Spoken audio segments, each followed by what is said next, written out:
I'm Holly Constant. And I'm Maddie Hockaday. We really love Parks and Rec, and we really love behind-the-scenes details. So we're researching everything from DVD extras like deleted scenes and commentaries, plus interviewing cast and crew who actually worked on the show. We also bring on guests and friends to geek out about everything parks. So join us, you tropical fish. This is literally the best Parks and Rec rewatch podcast. We're your park pals. There's a park and some pals, and there's also therapy too. Okay, well, let's get into it. I do have a bit of a recap from last week. We're doing our Anniversaries episode, Season 6, Episode 14, Anniversaries. However, I do have a little bit, like I said, a recap of last week. So last week I said during Ann and Chris that Oren, was this his last episode? I don't know. And it actually turns out that he comes back for 3 more episodes, which is so wild to me because I'm like, oh my gosh, Oren, you're just like showing up throughout the whole series. Yeah. That's awesome. I wouldn't have thought that. No. And then I also said that Adam Scott, I can't remember if it was last week or the week before that. I think it was the week before that. Yeah, that was during the kids' party one. And Adam Scott directed that one. And I had said that that was his first time ever directing, which is like not technically true, actually. So a fan commented on our YouTube and told us that he actually has directed more. I do still think that this is his first network directorial moment. However, he did do Funny or Die episodes, which is still, legitimate. And then he also directed The Greatest Event in Television History is what it's called. It's a mockumentary style show. And it's crazy that I never knew about this. So I'm really glad that this fan commented. Well, I'm calling them a fan. I don't know. They just commented. I don't know if they actually listened to all of it, but whatever. So I'm glad that they commented because Paul Rudd, John Hamm, Amy Poehler, like all of those bitches are in it, and it's all of our favorite people, and it's Adult Swim. It's on Adult Swim, and he created it. Adam Scott created the show with his wife Naomi Scott, and it ran from 2012 to 2014, and it aired on. I already said that it aired on Adult Swim, but yeah, I guess the internet lied technically, saying that it was his first ever time directing. However, like I said, I think it was his first network thing, but he had directed before, so this would make sense, I suppose, why he wanted to. But I do feel like many parks people, like Nick Offerman, I'm sure he's like done managerial type things on the set before, but this was like his first big thing. Mm-hmm. So I still think it's really nice to know that this show was really open to having the actors like have their first big moment with the show because they felt comfortable and good enough at it. You know what I mean? Yeah. A good kickoff. So I stand spot. corrected. Yes, a good kickoff spot. Yes. So I stand corrected, and thank you for your patience. We're all learning here. Yes. Okay, and then the last thing that I wanted to mention as my recap was Christopher Wolf, who played the charred body guy. He sent in some voice memos, and I played them last week. But I wanted to kind of follow up with him because if anyone remembers or listened to that episode after his voice memos, I was like, oh my God, I have so many more questions for you, which was wild because most of the time I do have questions, yes, always, but they're not usually specific. Mm-hmm. So I'm always like, sometimes I'll message people back after and be like, this is just for me, not for the podcast. I'm just curious. But this time I was like, wait, this is just for me, but also like this is this is a question that we all need to know, I feel. Because he talked about how in the audition, he talked about how he had to do like a rap kind of, or like a speech, or it was like a speech monologue thing, and then he decided to rap it. And I was like, well, wait though, because like that was his like choice, and he thinks that helped him book it. And then it ended up that the farmer's market guy who oh my gosh, I forgot his name, but he's the big comedy guy I was talking about during that episode. He ended up taking those lines from Christopher, essentially, which was, obviously there was no hard feelings anywhere, but because it was really funny regardless. And Christopher's part was still amazing, but I was still like, wait, what do you mean by rap? Because the main guy didn't really rap either. Mm-hmm. Like he did like a DJ kind of vibe, but not really like a rap. Like, what do you mean? And Anyway, he emailed me back and said it was just a speech that he was given to announce, but his role was not in the original script, and I had those lines. So when I went in there, I decided to make the lines into a rap while dancing, and I think that may have helped me stand out. Of course, I was very disappointed when they found out they'd given my lines to him, but that, that happens.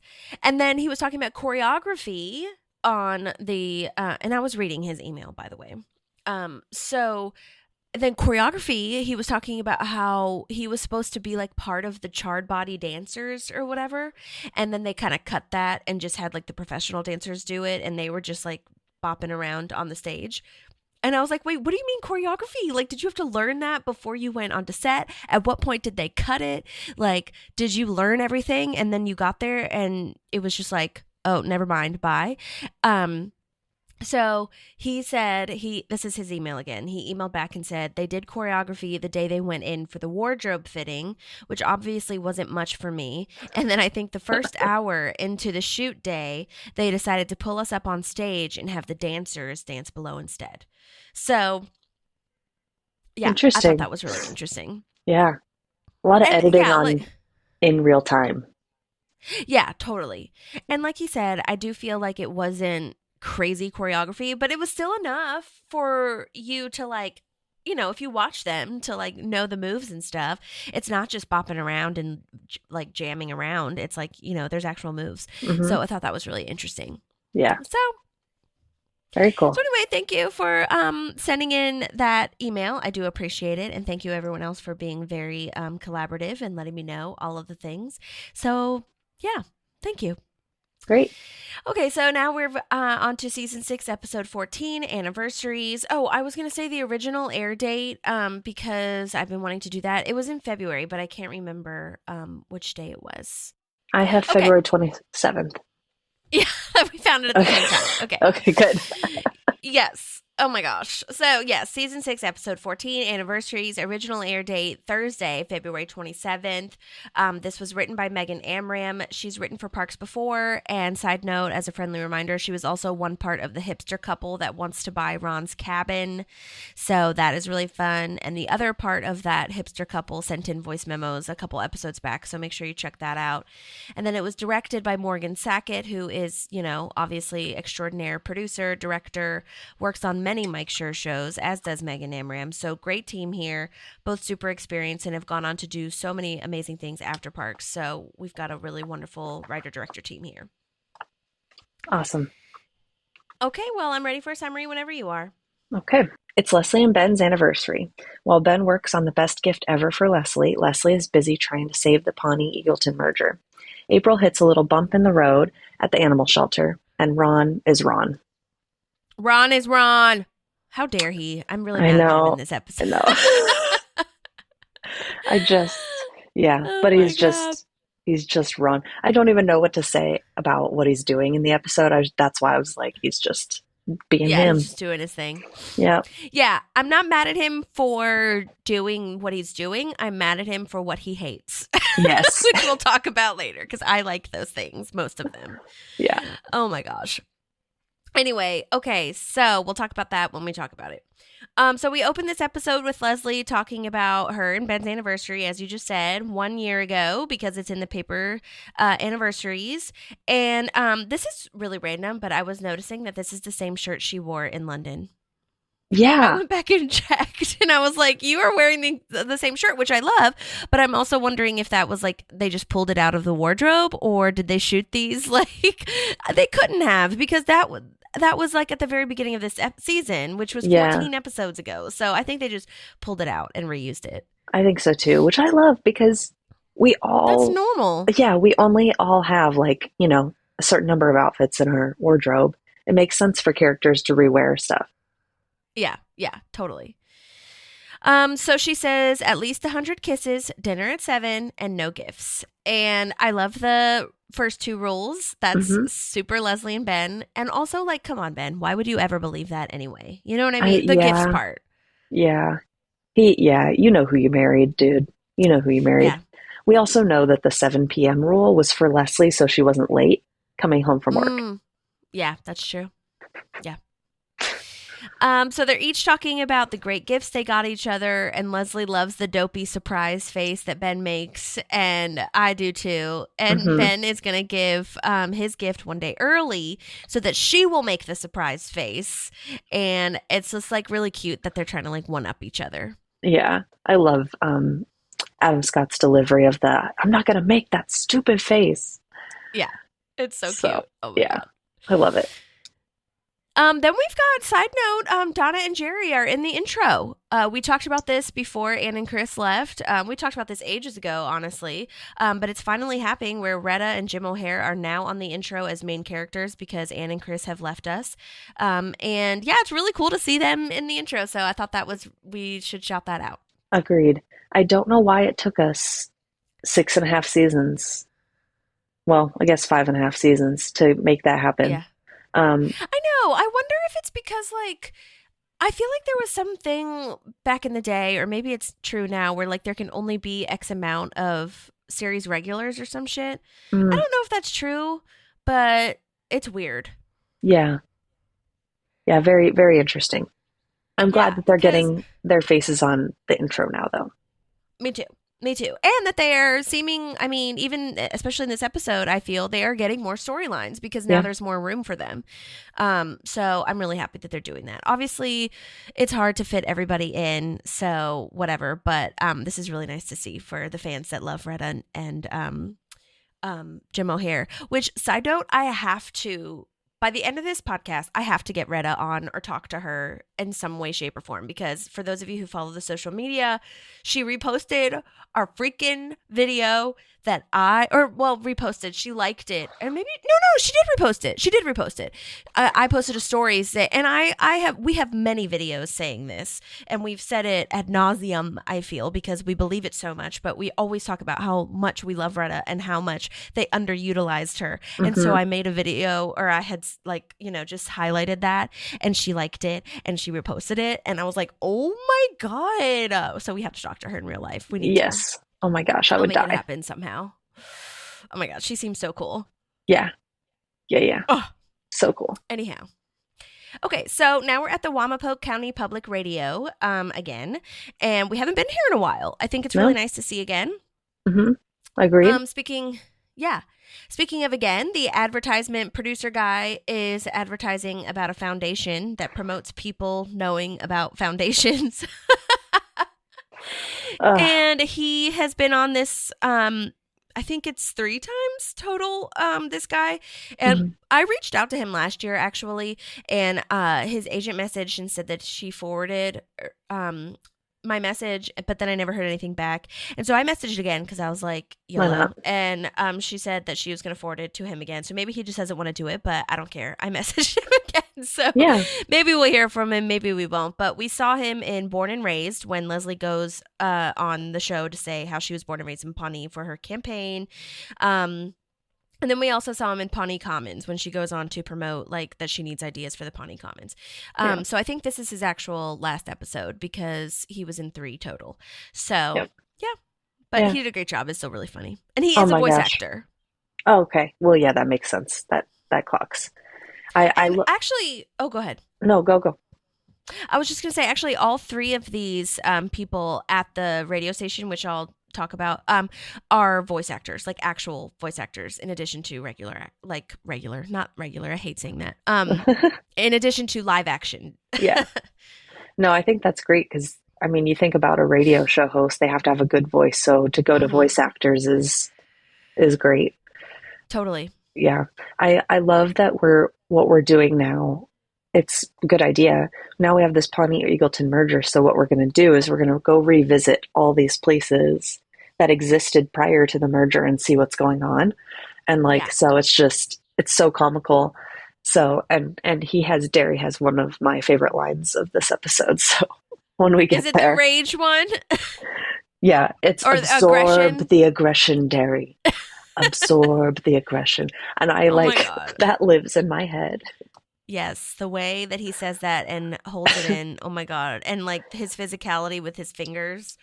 Yeah. Or and fists or whatever. He's just got such a calm voice. Like the entire time we've known him on the show. Yeah. So the fact that he's saying the word aggression and you can see that he feels it, you're like, oh gosh, Yeah, that's totally. great. Oh my God. I love it too. Yes. So I think it's great too, to your point as well. Like we saw the doppelgangers episode kind of, but we didn't really see where we left off after those people left, and how things are going now. So it is really interesting to pinpoint that.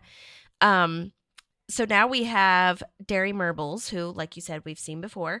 And he's joined by August Clementine from Eagleton because of the merger. Oh dear. So friendly reminder, Derry Merbles, of course, is played by the amazing Dan Castellaneta, who is the iconic Simpson voice, and many others on The Simpsons, and he is fantastic. I also love this name that they gave to August, and like the outfit, very snooty professor, pretentious vibes with his bow tie and like speaking French. And I love that it also, like it, what's the word? It increases in like how much you don't like him. It just keeps getting worse, I feel, because at first you're like, oh, he's not so bad, like whatever. And then towards the end when he's like, I spoke last, I was like, oh my God, you son of a bitch. Yeah. Yeah, because he just keeps poking, you know? Yes, poking. That's a great way to say it. Yes. And he finishes for your thoughts when he says thoughts for your thoughts. I'm like, no, this is not. No. We need to figure out a way to Fix that. combine, but that is Yeah. exactly what this episode is about, because we just like are really having a tough time merging for reals. Yeah. Yeah. I would love to know what the Eagleton show's name was that he ran. Oh yeah, great question. Well, so August is played by John Hodgman, and I feel like I've seen him in a lot of things, actually. He's also in Baby Mama with Amy Poehler and Tina Fey, so I'm sure Nice. that's where I've seen him too. But he's been in so many things, improv guy, UCB stuff, comedy actor, so I'm sure he's in that world. And yeah, like I said, it looks like he does a ton of voiceover work as well, both animation and like short films and stuff. So yeah, really exciting to have all of them together, because it's really funny. And then Leslie is saying it's been a couple months since the merger and there's still a lot of animosity between the two towns. I thought it was really funny. A large scale brawl at the dump. I thought that was, I don't know, I just thought that was a really funny line. Oh gosh. Yeah. That's hilarious to me. And yeah. Do you guys have a dump in your town, or do you just do like trash pickup? We just do trash pickup. I'm sure we have something because I know that there's a place you can take your like Christmas trees. But yeah, I think we don't have trash pickup. I mean, we absolutely could. There are people in our neighborhood who have it, but it's right down the road, and it's just like, why would you pay for that? I mean, I would like to pay for it eventually, but for right now, it's fine for us to just take it ourselves. And it's just like, that's why it made me laugh so much too, because I've never experienced or heard of a brawl at the dump. However, I could absolutely see it happening because people talk about the dump on the Facebook pages of our small town all the time. And I could just absolutely see it happening. It just made me crack up to think about it. Oh my gosh, that's so funny. It is. Yeah, it'd be so gross. Yes, absolutely. Yeah. There was a little bit of a deleted scene here I wanted to mention really quickly. Sorry, were you going to say something? I was just gonna say that if you looked at the graffiti when she was talking about that, there's a one that says Lurpus was here. Great catch. Love that. I thought that was cool little lore there. Oh my God, I love that. Oh my gosh. And also, I talked about this in Ann and Chris, but did you know the moving company that Ann and Chris use is called Lurpus Moving Company? So cool. They are all over the place. Yeah, they run the town, really. Yeah, they do. So there was a 5-minute long deleted scene craziness happening with all the people that call in. I think they were just like alts with all these different callers, and then it ends with Leslie trying to smooth things over, and then they start like fighting over his bow tie, and I just did like a tiny cut of it, so I just wanted to play that for you. Awesome. Why don't we take a break and enjoy the music of Sudanly Susans, a set of lesbian conjoined triplets from South Sudan. One plays cello, one plays steel drums, One is the publicist. I'm sorry, I didn't realize that this was a top 40 station. You might as well play the Black Eyed Peas next. Oh, very clever, August. For those of you who might not know, the Black Eyed Peas are a multi-ethnic musical collective whose most famous compositions include Boom Boom Pow and Don't Funk With My Heart. I deserve better than this. I opened for Ira Glass in Northampton, Massachusetts last year. Quite an accomplishment for a man with a clip-on bow tie. I dare you to say that again to my bow tie. For those of you that can't see, they're having a lot of fun. We'll be right back. And that's when they're fighting, when she says, for those of you who can't see. Oh my gosh. That's so funny. But, oh my God, I really loved, and going back to your point about the aggression line, like I loved hearing Derry Merbles say the Black Eyed Peas songs in his voice. Boom Boom Pow was so great. That was so good. And then calling this band, whatever the hell, like top 40. Yeah. It's just like so funny. Oh my God. Lord. Anyhow, so next off, he says the word scoff, which I thought that was really a funny like writing moment. And then Yeah. his name, also the Ngutu or whatever, like when he says his full name. Oh my God. I just feel like they really did the pretension thing right. You know what I mean? It was so good. They're just so much. Everybody in Eagleton is so much. Mm-hmm. Yeah. Okay, so Jerry is now helping Ben plan the anniversary, and Ben says he asked for Larry's help because he has the most successful relationship of anyone he knows, which is true. It is. And Ben, like, can't let it go. He'll never let it go of how they're still together and how their marriage has survived this long. Every time he has to have some sort of excuse as to why. Yeah. 100%.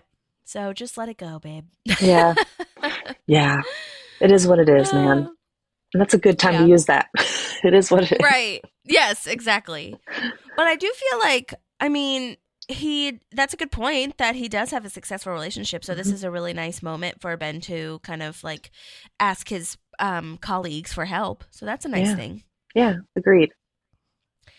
Okay, so now April's working at the animal shelter, which is so exciting because we really haven't seen that either since it was like absorbed into the parks department. Yeah. And Ron is coming there to get a dog for the girls, which is so cute. I love this little know. drawing. I love that he's taking the time. I love this dog. Oh my God, that dog is so freaking cute. I know. It's perfect too. Like, of course, April picked the right one. These facilities look really nice too. Yes, they really do. Yeah. And I was wondering too, like, how is that, like, I wonder how the timing works, you know, like with them working at the parks department and the animal shelter. It's not like a weekend thing, I wouldn't think. So I don't know how they split their time. Yeah, but I'm assuming also that like she can do her parks work from the animal shelter if she needs to too. And just because it's still linked with the city, I would think that it could still function in your like 40-hour job. Yeah. And a lot of times the animal shelters have really weird hours, maybe because of that reason. I don't know, because they don't have like a lot of people to help out. Yeah. But I know a lot of them have weird hours. So like maybe they do like 3-4 hours one day and then like, you know, go back to the city hall. But yeah, that makes sense. Yeah. But yeah, so Donna is supposed to be helping at the shelter with the paperwork and everything, but she left a note that she's out shopping. Why lie? I'm shopping. And yeah, it kind of sucks because, well, we'll talk about it a little bit later, but April, like, you can tell that she's kind of like annoyed. Yeah. And I'm kind of annoyed with Donna too, honestly. Like leaving a note is like not cool, but I also kind of understand her side because April's always been an intern to her. So it's hard to kind of make that shift in her head. Yeah, so that's true. Yeah. So now they're taking the callers at the radio station and like no one says anything serious or real. I do love the Eagletons are human garbage. Kapow. Kapow. That was really funny. Yeah. I tried to find who these voices were, and I'm sure that we probably have some people that maybe are better at finding it than me, but I couldn't find who these voices were. I will say in the deleted scene, like before I played that the Black Eyed Peas thing. I will say I think that one of the voices sounded like Harris Whittles. It sounded like it. I don't know if it is, but I'm sure it was just like a bunch of writers. I don't feel like they hired people to do that. I mean, that's just in my head. I don't know if that's true, but I could see that happening. Yeah, it sounds very much their way. Yeah. Like maybe that was even Megan Amram, the writer of this episode, saying the Eagletonians are human garbage. Who knows? I don't know. So I'll try to do some more research on that. But the only serious / like positive one, well, it's not serious, but the positive one is Andy, who is hilarious at not hiding who he is. It's me, Andy. Yeah. I'm on the radio. So now we've got April busting into Ron's office and asking if the landmine is still functional because she's mad that Donna is not working / showing up. And it's very awkward because technically April is Donna's boss, especially at the animal shelter portion of it. So she doesn't know how to really handle that because she's never had to like be a leader in this. But also like I think her and Donna have created this like nice little friendship, kind of colleague-ship, if you will. So yeah, that is an awkward dynamic to change. It is. And also, how is a landmine partially like still active? Oh my god. And why do you have it in your office if it's still partially active? Right. You weirdo. Anyway, Ron gives her the advice to be mature, direct, and firm, but she does not follow that advice. She goes very passive aggressive and posts a bad review on Yelp about Donna. Yikes. Yeah, this is not the vibe. This is a situation where like Ron is always pretty good at giving advice when somebody needs it, but like this to me is really good. It's hard advice to hear. It's hard advice to follow, especially when you have a relationship with someone. But it's the best advice because if you don't have the straight conversation at first, you're just going to have to keep talking about it. Yeah, kind of annoying. Yeah. Yeah. So. And I love that April thinks that this is gonna help. Like, when has a bad review ever worked to like improve something? No. I mean, sometimes they'll add stuff if they hear enough about it, but like when she says when April, it was so funny to me when April's like, just gotta work harder, I guess. Like, especially for the workers, like maybe for the company, a review would help to like add something. But for like the workers, if I were to get a bad review at like the winery I work at, or like even, that's actually hilarious. I didn't even think about that. The one of the girls who runs or is helping social media, like looks at reviews and is like, oh my God, that's so stupid. Like it does not make us want to work harder. It makes us think you're stupid. Yeah. Yeah. Because they're not usually complaining. I mean, this one is different, I suppose, but like they're not usually complaining about anything that we can typically change. Like I said, unless it's like a company thing, it's just like they're being rude or weird or just want to vent. So I thought that was really funny that April's like, just got to work harder, I guess. Yeah. For Donna, you think she's going to just like work harder after someone slams her? I don't know about that. Oh, April. Oh my God. Also, on the internet, it says that you can only leave one review. You can't actually leave 0 reviews. So, not that that really matters, but just letting everyone know. Or 0 stars is what I should say. I got what you meant. Yeah. Okay, so Tom is mentioning podcasts next, which is really exciting. He was listening to podcasts, not the radio, because Leslie's talking about how they can make it better to be, you know, the merger thing. And like this radio thing was awful. And he's like, I was not even listening to that because podcasts are great and radio is boring. Yeah. I was like, yay, thank you. Yeah. Yeah. I think this is around the time that podcasts started kind of becoming a thing. Uh-huh. So yeah, because a couple episodes, well, I think it was last season when Tom like wrecks his car or whatever, and he said he goes on his little like technology fast, if you will, and then he was talking about podcasts then too. I mean, yeah, this was definitely when podcasts were starting to get more popular for sure. Yeah. Absolutely. Okay, so Leslie says that she wants there to be like a sign or like a symbol of hope or like some sort of way for people to see that this merger is actually good.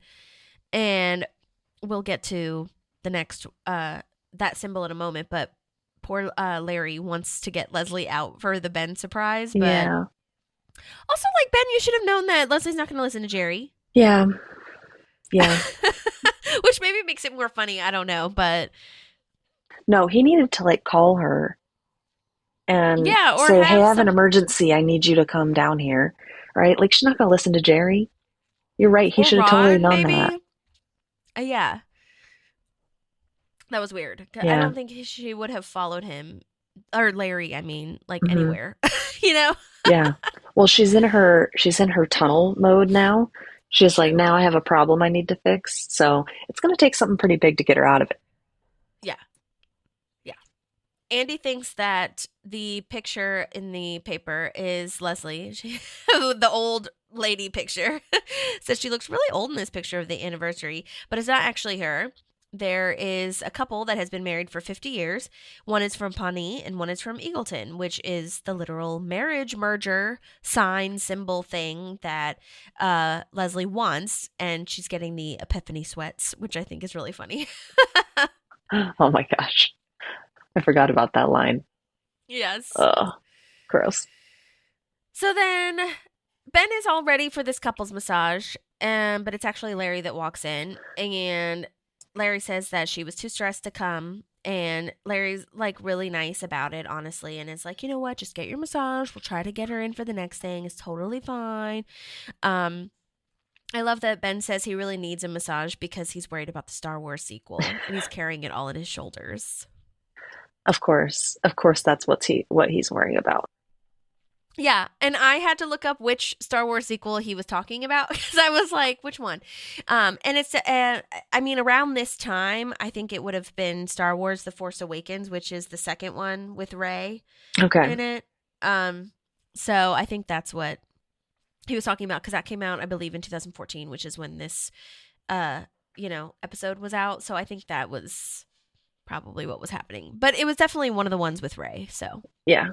I think I love just the juxtaposition between Leslie and Ben, where like he has a pretty good balance between life and work. Like he takes his work seriously, but like that's what he's worrying about in his free time is his Star Wars stuff. Whereas totally. like Leslie is just does not have stuff outside of work that she worries about or thinks about. It's all work related. Yeah, absolutely. Even if it's her friends, it's like all of her coworkers and friends that like she works with, I feel. Right. So I'm also concerned about Ben being like naked in his office. that's true. Like doing this at City Hall is weird, right? Yeah. super weird because then you're going to put Leslie in there in a massage and then you're like, you guys are in your office on a government property during work time. Yeah. This is weird. That's This true. is weird. Great call. Like, I guess they need to have someone standing outside the doors and so that like no one tries to come have a meeting with him or something. Well, yeah, because some people have the balls to just walk in. We've seen that. Totally. Oh my God. Well, I was gonna say I do love that Jerry's face kind of judges him. Like you can when he says the Star Wars line, I thought that was really funny actually. Like a really well done with Jim O'Here's part. And the massage guy is like, well, you paid for two. Like, are you sure you just want to do you guys? And oh my gosh, this is the start of a beautiful friendship when Ben is like, well, I guess, do you want to get a massage? Which is so weird, but also like really funny to me. Yeah. Yeah. And I love that he's like letting Jerry, he's not being like, ew, no, Jerry, get out. Right. Totally. Yes. Love it. The guy who plays the masseur is the actor John Carlo, and which I thought that was really funny because that's his real name, like his person name, and his Pawnee name / character name is Richard. And I was like, this is the one time when I feel like the Pawnee name doesn't match. You know what I mean? Yeah. Like, yeah. I feel like his real name in life should be Richard, and then his character name should be John Carlo. But right. Anyhow, so he's a writer, director, actor. He's done a lot of cool work. So well done to you guys for doing that. Because there was another guy in there too, right? Yeah, because there was two. Yeah, especially but he just had the line. Okay, so then Tom, Leslie, and Andy are going to surprise this old couple they saw in the newspaper and see if they can get a statement or, somehow surprise them to talk about their merger of marriage, keep everything fun and mergery, says Leslie. What? And I'm just going to do go ahead. I have to ask, when is a big check ever a good idea? I mean, I like a big check. I mean, it's cute, but here and then also in The Office, it's just like this does not work. Oh, that's You hilarious. know, Oh my gosh. uh, Yeah. that's I Like, guess I was just thinking in TV shows. yeah. Okay. Yeah, because I was thinking of that. Oh God, what do they call him? The million dollar man? No, whatever. The guy that comes. Oh my God, Ed McMahon. Is it Ed McMahon? Whatever. The guy that comes to your door and Oh yeah, gives you yeah, a yeah, big with the check. check. Yeah, yeah. Yeah. Older audiences will know that, obviously. But yeah, that's the thing that sucks though, because like a big check could have been really great for them and they would have been more excited to talk about the merger. But like Tom said, that was really misleading because it was not a check. Yes. You know what I mean? Yeah, yeah. Oh my God. Yeah. So, quick breakdown on this couple in real life. Rosie DeMarco, the character name, the gal in the couple, is played by Debra Mooney, who is amazing and has been working for such a long time. And what's so funny is that she played a huge character in Everwood, the TV show, if you guys watch that, which Pratt was also in. She played Pratt's grandmother. Oh, cool. So it was like a really nice reunion, and I need to watch Everwood. I definitely remember it being out, but I never watched it. I've never heard of it. Okay. Yeah, I'm sure maybe if you saw the like poster or something, you would be familiar. I don't know. But anyway, so that was a fun little reunion moment. But more recently, she's been in the show Dr. Odyssey, which is great. She was also in Tootsie, which is awesome. Cool. She's been in everything, like an amazing journeyman actor. Touched by an Angel, Everybody Loves Raymond, Weeds, Bones, Grey's Anatomy. I mean, so many things. She's amazing. And then Doug DeMarco, who is the dude in the couple, is played by the amazing Peter Bonerz. He's a very prominent director as well. He directed a bunch of the Bob Newhart show, which is super cool. And for those of you, the younger audiences who might not know who Bob Newhart is, I feel like the way that people talk about him is he is the Papa Elf in in Elf. He's Will Ferrell's dad, essentially. Or adoptive dad, I should say. But he's an amazing comedian and is like super, like Elf is just barely scratching the surface of like, his talent and everything. But yeah, he had his own show. It was like a variety show type of situation. And Peter Bonerz directed a lot of that. He also directed 10 episodes of Friends, which I thought he looked familiar because he also, if you guys don't know, I'm a huge Friends fan. And if you watch Friends, Peter Bonerz was the guy sitting in the wrong seat when Ben Stiller is on the show, and he like screams at him because he's in the wrong seat because they go to see Joey's play. So if that helps anyone jog your memory, that's what he's in. But he's also directed My Big Fat Greek Life, which was a TV series based on the movies. He was in an episode of The Addams Family in 1965. And I'm sure people that are older than me will know him from many, many other things that I have not watched. And I'm sorry if I'm leaving anything out for either Debra Mooney or Peter Bonerz. But that's just like amazing that they have them on the show and how much they've contributed to, pop culture. So I'm really glad that they got them. Both superstars. Yeah, very cool. I love when that happens. Me too. So, of course, they think they won money. And yes, that is a very misleading check. But no, you get a special celebratory day. And I also love that they just like start throwing money at them. Like, here's a couple dollars, which is really funny to me. Yeah. So sad. Pull out your own money. Yeah, because she's like literally shutting the door in Leslie's face. She's like, well, what even are we doing? So in the next scene, our IT friend Rajiv comes back, which is super exciting. Ali is his name in real life, sent in voice memos the first time during Doppelgangers. And I'm really excited that they asked him back. I can believe that they did that, but that's like so cool because it was just such a little blip in the radar, and I'm glad that they gave him they're building this world again with Pawnee and Eagleton merging, so that was really cool of them to do that. Yeah, agreed. So he's tracking the IP address of whoever posted the Yelp comment, and he says it came from someone inside City Hall, and that's freaking April out a tiny bit. So April suggests to just forget it. And Donna's like, no, I'm about to go Mjolnir on his ass, which I love that Donna knows like superhero movies and kind of like nerdy things, but she's also like, she's such an enigma and I love it so much. Yeah. Also Absolutely. that framing, like the pan up from the bottom to the top to be like very intimidating and like scary is awesome. Yeah. Agreed. I also don't know why, like, I think we're talking about in this episode some people that should have been able to tell the future because they know the people around them. Like, do you not know, April, the intensity of Donna? Like, and that she wasn't just going to let the comment go. Totally. So. Yeah. Yeah. I agree. So Ron now is making these bad reviews that we were talking about earlier. And because the Yelp thing gave him the idea to send letters to companies, businesses, people that he doesn't like.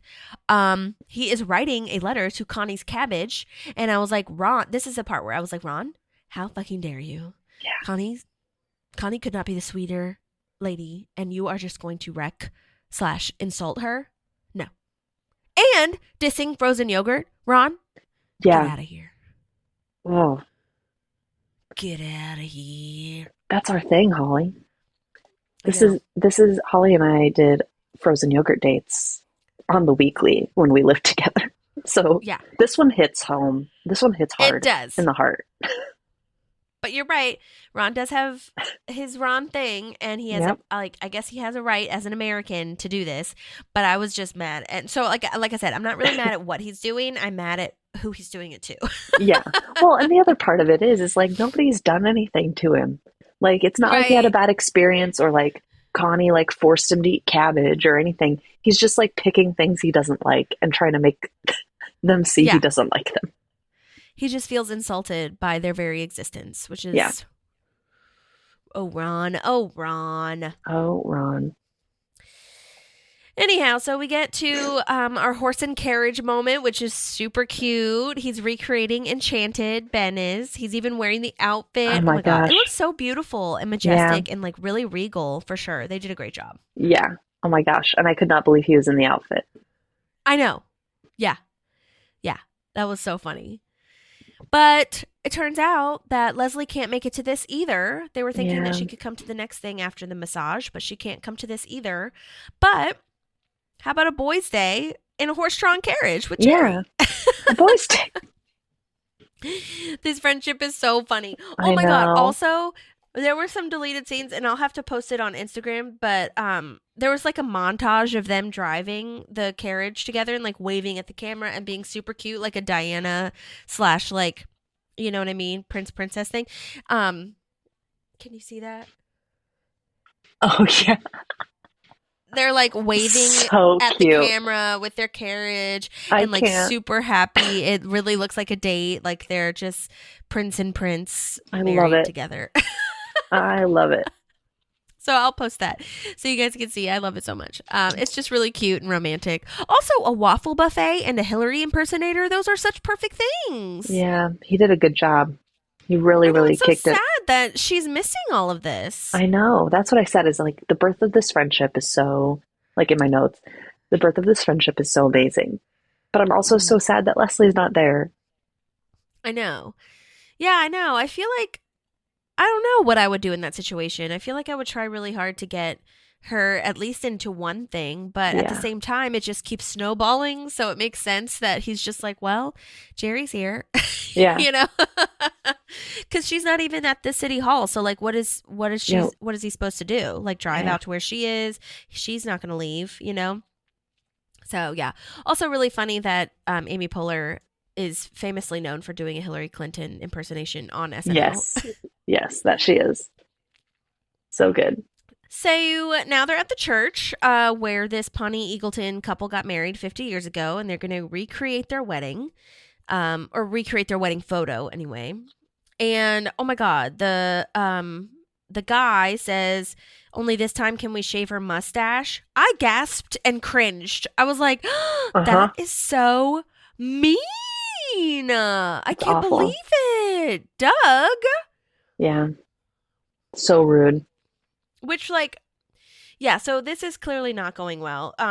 At first, I think we thought, they just don't want to talk to Leslie. Like, they don't want to deal with this. But now we're learning that they don't, like, even really like each other that much. Or they're having this, like, really weird, awkward, tense moment. Yeah. And Why are they still together? I know, If you're I was this wondering that sad. too. I guess it's just one of those things where they decided to stay together and not, like each other. I know people like that. Yeah. I hate to say it, but I know Yeah. older people like that because they'd rather be with someone than be alone. And no one, yeah. That's Yeah. so sad. But I also, again, here with Leslie, she's just steamrolling where it's like, Mhm. Leslie, see what's in front of you and how this is going to backfire. I know. And you know what? Not to give Leslie credit or anything, but I feel like Mhm. this is the first time that she's actually like, she does pick up on this like cringe weird moment. And like, I don't know about putting them on live TV. Whereas Yeah. I feel like before she's like, whatever, it's Do it. totally fine. Who cares? But True. I mean, she still steamrolls because she still does it. But at least she's like recognizing it, which I don't know which is worse. But Yeah. so I also think this is a funny moment too because we're getting some pop culture references that Tom has like an existential moment thinking about iTunes, like, oh my God, I'm going to die one day because iTunes is now changed. That was really funny to me. My gosh, Which iTunes now has is changed Apple a lot. Music. Yeah. Yeah, exactly. Oh my God. I Oh, can't man. imagine what Tom would be doing with all this technology. Oh gosh. Yeah, because now you used to buy like cards to be able to buy songs. Like, Right. Yeah, I know. crazy. That is crazy, honestly. Oh, Spotify, you fickle business. Anyway, so Jerry is now teaching Ben about paella and saffron, which looks amazing. That Yeah. I really wanted that. And then we get to, oh my gosh, my brother-in-law says this line all the time. I don't know why. Not all the time. Like when we talk about getting a drink of water or something like that, he's brought it up many times. The line of like, don't give him any water. He does this annoying thing where he takes a drink of water and he goes, ah. Oh my so gosh. funny. Yeah, and that's the straw that breaks the camel's back eventually. So, Yeah, totally. And oh my gosh, I just can't believe that they're still going to go on TV. I hate this. But whatever, we're going to get through it. yep. And Joan is here. We haven't seen Joan in a while. Yeah, and she's just classic Joan. Classic Joan. I didn't realize that she was like such a druggie. Yeah. Yeah, it's become more I mean, and I more realized apparent. it, but not as much. Yeah, exactly. More and more Yeah. apparent. That's a good way to say it. Yikes. So, Oh, Joan. She Joan. potentially is going to get really horny. Right. So I'm right in that sweet spot. Yeah. Oh, gosh. So now Leslie is like, can you please make this good and just like focus on the happy memories because I need everyone to see that Pawnee/Eagleton merger is like not terrible. Yeah. And so we're going to try our best. Yeah. We'll see. And now we're with Donna confronting Kyle about this review, which we haven't seen Kyle in a while either. So it's nice that they're bringing all these people back. Yeah. Even though he's being and- blamed for something. Yeah, exactly. Classic Kyle Classic storyline, Kyle. I feel. Yeah. And she's like, he's like, you can't fire me. And I do like that. I mean, I don't feel like he thinks he's fired. Like his facial expression is just like, okay, whatever. You know what I mean? Yeah. Yeah. Ron wants to write a letter to Canada. And Ron, we cannot be antagonizing Canada right now. That did not age well, sir. No, that did not age well at all. Canada, we love you and we will never not love you. And we're sorry. And you're your And own we're- country. Yes, thank you so much for that apology. I meant to say that too. We're very sorry. We One of hate us is this not all too. of us. Literally. We we're also not hate it for here. Oh my God. We do. Yeah. So, thank you, Canada. Okay. Now on TV, the couple is lying and doing their best to stay positive, but we just kind of fall apart. I like that she says the most vague thing. We met and it was great. Yeah. And we got married. It's fine. I know. And I love that Leslie keeps talking and making Joan upset like this is my show. And Leslie just, like you said, just keeps kind of trying to steamroll to control the situation because she knows it's going to go downhill really soon. Yeah. And like you said, he takes a sip of water and does the thing and it just breaks her and she can't do it. Yeah. And then they learn that Leslie paid them $200 to keep this going, but they just can't do it. They hate each other. They had no prospects. He had a drug problem, or she had no prospects, and he had a drug problem. Yep. And then we learned that they never really loved each other, question mark. They thought they were going to die anyway, so they were like, Yeah. well, might as well get married. I'm sure that they were like into each other for like a brief second, maybe. I don't know. Yeah. But They got back at their parents too. They wanted to. exactly. Yeah. It's a revenge moment. That's It for sure. was. And Leslie can't tap dance / distract that away. Yeah. Yeah. Oh my God. And It's then, cute though that she tries. yeah, exactly. Oh my God. And Jonah's like, what? Again, once again, Leslie's ruining Jonah's show and her popularity. Oh, So Leslie doesn't know what to do now, and she's like, oh, I wish Ben was here. Like, what is he even doing right now? And then we cut to this amazing montage of Jerry and him dancing very intimately at a dance class thing, tango, whatever the hell it is. And oh my God, what a fun episode. I was just thinking, I should have said this earlier, but as we get further and further down, but like, what a fun episode for Jim O'Hare. I know. Like, how cool would this have been? Yes, it was. It's awesome. This is my favorite one too, seeing them dance together. And I think Jim O'Hare is the man. And so if Ben Yeah. tries to dance with Leslie, it's gonna be so funny. But it's just so fun. Like, Yeah, he's like, so he's awesome. definitely leading, which Yeah. I love that I don't know. I just love that they show that they keep going with this, which I think is really funny that they keep going with how good Jerry's life is / how cool he is outside of the Yeah. parks department. Yeah, and I Which think it's is- building this friendship that we're all going to see, and we see Ben stand up for Jerry later because of this foundation they built, and Mhm. we're getting to see why Ben likes him, whereas Yeah. everybody else doesn't get to see this side of him, so they don't get it. Yeah. Yeah, Um, that's very so true. it's really cool. It's not like just, oh, Ben and Jerry went on a road trip together and Right. had cool conversation. It's like we did some intimate stuff together. Yeah, totally. Yeah. So true. Oh, and that's actually a really good lead into this really sad but deleted scene that they're actually sitting in front. Jerry and Ben are sitting in front of the sunflower mural, which Mhm. is a very special, if you don't remember, a very special moment for Leslie and Ben to be, romantical moment. But I'll just play this deleted scene. Oh, so I tumble dried my pants for 5 minutes and then let them air dry, and you were right. No more wrinkles. What are you, a wizard or something? Yeah, no, it's just this amazing. Yeah, so anyway, I think, Larry, if you just fill out those forms, we should... Donna walks by. It's okay, Ben. No, come on. I know you don't want people to know we had fun together. No, you got to do what you got to do. I totally understand. Thank you. Jerry. Oh, that's what he does when they're cleaning the car or whatever. Yeah, At the gas station. that's so sad.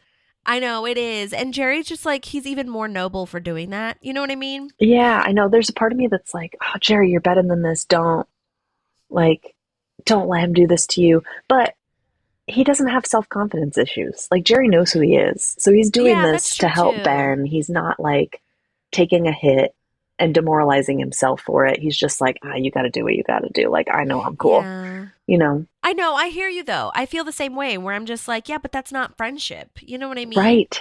Yeah. But Ben doesn't know yet how to be strong. I feel Yeah. so.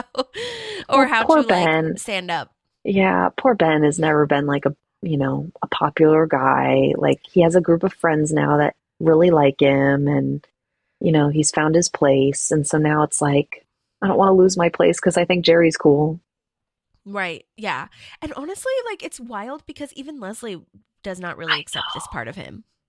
I know. You know? I hate it. So that part sucks. Yeah. But yeah, it could be deeper than we're probably making it, but also like that's what we do here. So whatever.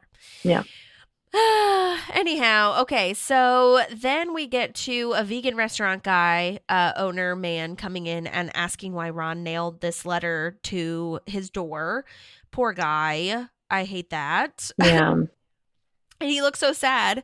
But his character name is, oh my gosh, this was the funny part. I don't know how to pronounce this, but his character name is Turk, Terk, Rastersnake, Raster, Rastersnake, Snyke.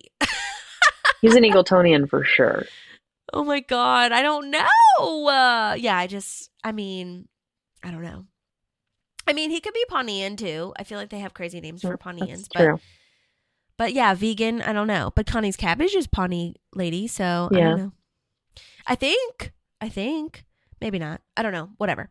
Anyways, his actual name in real life is Josh Breeding, and he's been in a bunch of things, definitely in the comedy world, and also does voiceover work. So, he played a very fun, like, pathetic, acting-wise character. Yeah.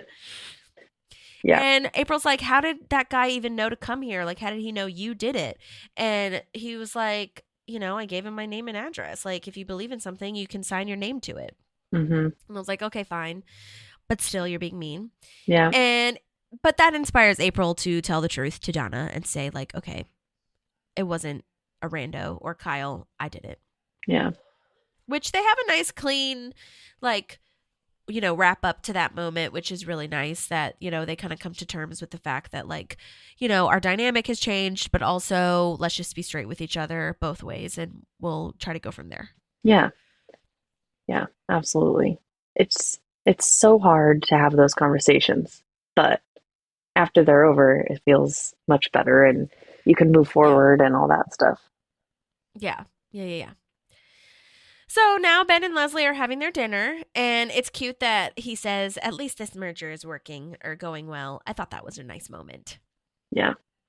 Because it is. It is. And then Ben has his classic moment where he says something random kind of, and she, hones in on that one thing he said to focus on the future. And, she's like, okay, the children are our future. Oh my gosh, Whitney Houston knew it. I know it. You know it. That's really funny. Yeah, I love that so much. And I love Ben where has that a cute takes her. moment. Yeah, me too.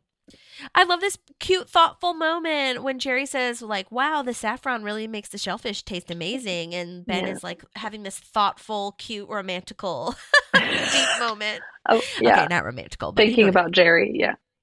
Yeah, like his little face is just like, oh, what a great day with my best friend. Yeah. Oh, so okay, funny. Side note, I have to say that when she says children, I was like, I kind of forgot. I mean, I didn't forget, but I guess I was just like, after having analyzed it, I was like, what do you mean children? Like, what do they do with the children again? And she didn't mean children. She just meant like youth. Youth, yeah. And because when they get to this meeting, I was like, oh, so not children. Yeah. Yeah. Well, I honestly was like, oh, crap. That's where we're at now. We're at the Unity concert. I know. It's So, so good. Yeah. So exciting. Oh, my gosh. Yeah. So Ben and Leslie kind of have this idea to create this task force, if you will, of youths. We've got Craig Madison, who's new, Andy, April, and Tom. Love that. For some of you, your mental age, which is Andy. Yes. They've assembled this team to try to, create new ideas to bring the town together. And the youth really is like having great ideas, Yeah. It's just what you have to do sometimes because they know where to go and what to do. You know what I mean? Mm-hmm. Absolutely. Well, it's new ideas. Yeah. And I think it's really smart of both Ben and Leslie to come up with this idea because she passes the buck in a way. Like, obviously, she's still in charge. But, like, I think it's really smart and, like, growth mind setting for Leslie because I think Leslie would have tried to solve this herself in the past. So I think this is a really nice moment. It's Madison, delegation. Delegation. Yeah. Yes.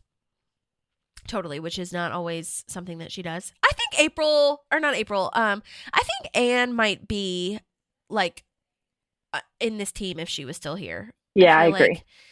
Or like she would be like the point person and Leslie would be like the overseer of all of it. You know what I mean? Yeah. Because Anne is cool and hip and knows what's what. Yeah. I feel. Yeah. She would be part of it for sure. So Madison is played by Sydney Endicott, and she's been in a lot of short films. Look like she ends up being in 5 episodes of Parks, which is so exciting. I like that we're bringing in the new people. Yeah, agreed.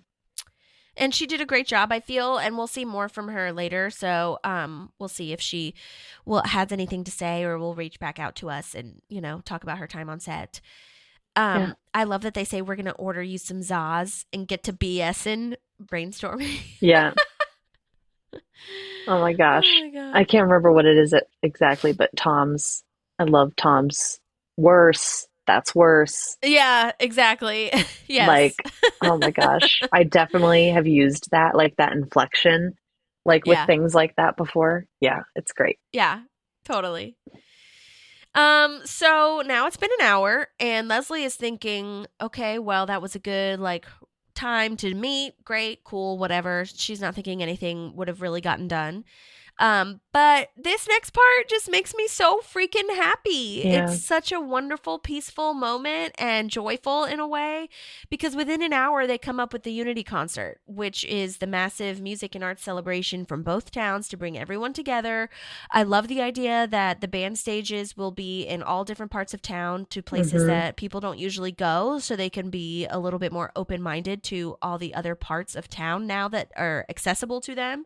Even if you are from a town, it's always nice because you might not always know everywhere in your town or city or whatever. So that's a really good way to bring in business to these other companies that you might not have known about or whatever. And I love this reaction. Everything about this is so good. Leslie's just so overwhelmed with how much she loves it, and she starts freaking out, and April has to explain to Madison how what this means.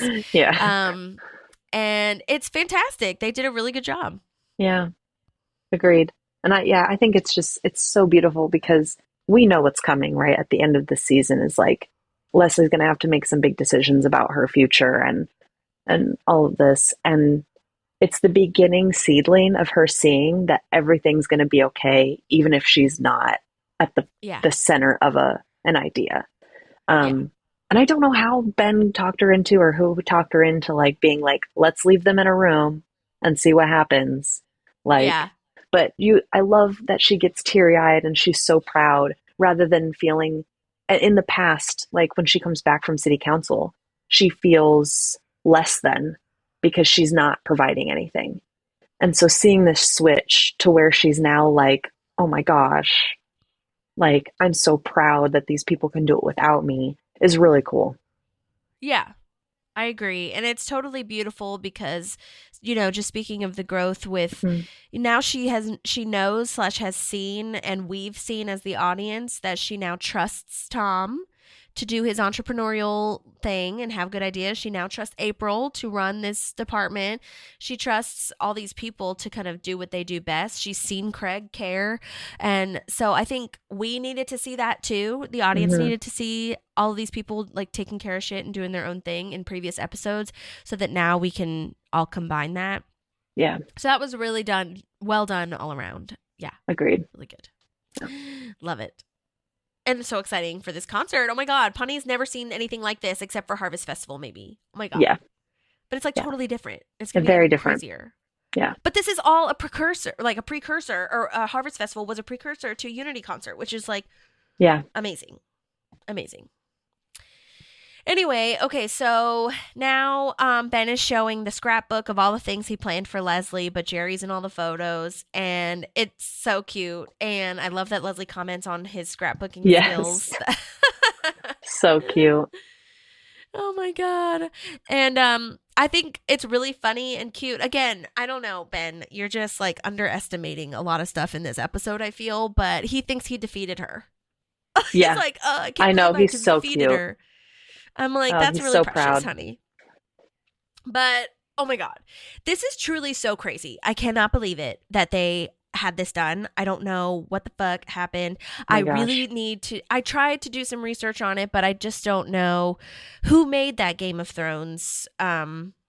It must have been the props department, because it must have been a replica. I really don't think HBO gave it to them. High levels of doubt. Yeah. I wonder if they had to pay for even rights? licensing or something, rights, to have it on their show. I don't know. It's fascinating. Anyways, I'm sure the props department did it because the props department is fantastic and they can do anything. Also, like, I'm sure it wasn't like, it might have been made of like fucking like wood and like styrofoam for all we know, because they're really good at making something out of nothing. You know what I mean? Yeah. So anyway, there is a lot of deleted scenes here. Yeah. Well, and by deleted scenes, I just mean like it just goes on for a little bit longer, and it's maybe like some alts, and they chose what to cut or whatever, or what to show. Yeah. But he can like, Adam Scott is so good in I this know. little moment. It's I so love it. good. And he is a Game of Thrones character, or real character. He is a Game of Thrones fan in real life, so I think that is probably only helping him in this performance. Yeah. But the fact that he can like barely breathe is crazy, and he's just like having trouble comprehending what's in front of his eyes is so good. But the alts, I was just gonna say, the alts are so funny because he's like, he can barely walk. Like, he's stumbling over to the table, and then he like passes out, like, no joke, passes out onto the floor, and Leslie's like, oh my god, are you okay, what's going on? And then he like gets his wits about him and can like, he like circles around, he's like being really intimate with the throne, like getting really close up to it and like smelling it. It's just like, it's so funny, and he's just in So such good. shock, and I'm sure he was improvising that. I mean, he had to Yeah. have been. So it was like, that is probably why it's such a long scene, that they cut some of it because it was just like, I'm sure in the script it was like, Ben goes crazy and does crazy things. Yes. Yeah. Very simple direction, and he went with it. Yeah. And then man. great comedic relief. I mean, it was already comedy, but it was just like a little bit of shock, like what? And with her saying, our starship is in trouble. Well, no. No. Wrong franchise. Yeah. Ivan and I quote this all the time, and I don't know why, and I don't know how it organically comes up in our lives that we'll just go, yes. Yes. No. Our starship isn't. I don't know how it comes up, but we quote it all the time because it's just so funny the way that they, Yes. she's trying so hard to like understand. Come hither, so cute. peasant. Yeah. Come here.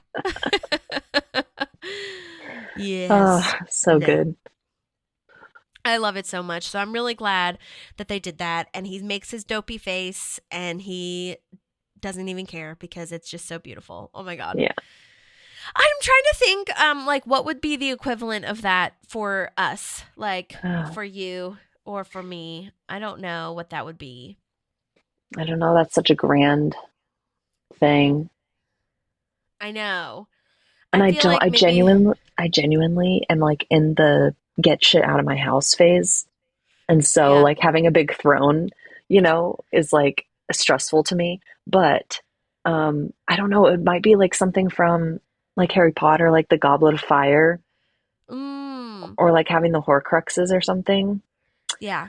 Or it would be like having a Dundee from The Office, maybe. Oh, that would be cute. Yeah. Yeah. I know. And I'm trying to, because like the throne is so massive. So it's like Yeah, it's trying huge. to think of something that could do that.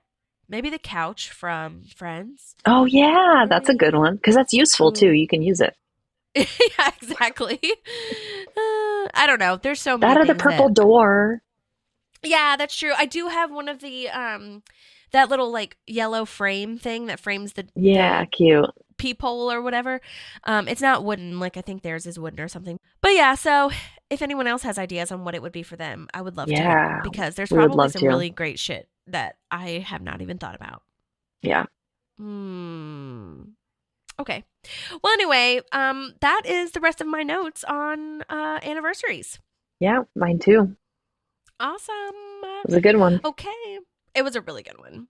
Well, thanks everyone for listening, and thank you for your patience for waiting for us after the holidays. Don't forget to rate, review, subscribe, and take your vitamin C because everyone's getting sick. Yeah. Stay healthy out there. Yes. And yeah, let us know if you have any questions, or I really am loving all of the comments and stuff on our stuff. So if you have anything that you would like to add, that's nice, then let me know. Yeah. And we'll talk to you guys soon. Thanks for listening. Talk to you next time. There's a Parkinson Pals and there's also therapy too.